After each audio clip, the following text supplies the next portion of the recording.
నమస్తే దోస్తులు, ఎట్లున్నారు? అందరు మంచిగున్నారా? ఇవాళ తెలంగాణలో ముఖ్యమైన ముచ్చట్లేందో ఓసారి చూద్దాం.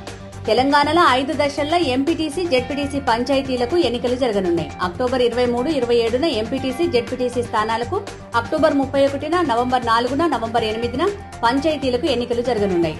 నవంబర్ 8న ఓట్ల లెక్కింపు ఉంటది. భారత్ ఫ్యూచర్ సిటీని న్యూయార్క్ నగరాన్ని తలపించేటట్టు నిర్మిస్తామన్నారు CM Revanth Reddy. Future City శంకుస్థాపన కార్యక్రమంలో మాట్లాడుతూ దేశం గర్వించేటట్టు కొత్త నగరాన్ని కడుతున్నామని చెప్పిండు. తెలంగాణలో చెరువులను చెరబడితే తాట తీస్తామన్నాడు సీఎం రేవంత్ రెడ్డి. 30 ఏళ్ల తర్వాత బతుకమ్మ కుంటకు పునరుజ్జీవం తెచ్చింది కాంగ్రెస్ సర్కార్. ఆ చెరువును ప్రారంభించిండు సీఎం రేవంత్ రెడ్డి. స్థానిక సంస్థల ఎన్నికలలో బీసీలకు 42% రిజర్వేషన్ ఇస్తే మొత్తం 55,000 పదవులు బీసీలకు దక్కనున్నాయి. ఈ మేరకు ఇప్పటికే రిజర్వేషన్ జాబితా ఖరారైంది.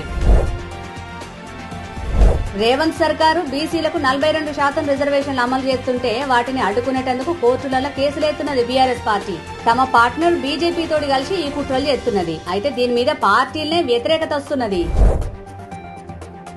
ఇటీవలే గ్రూప్ 1 రిక్రూట్మెంట్ ను పూర్తి చేసిన రేవంత్ రెడ్డి సర్కారు తాజాగా గ్రూప్ 2 ఫలితాలను కూడా వెల్లడించింది.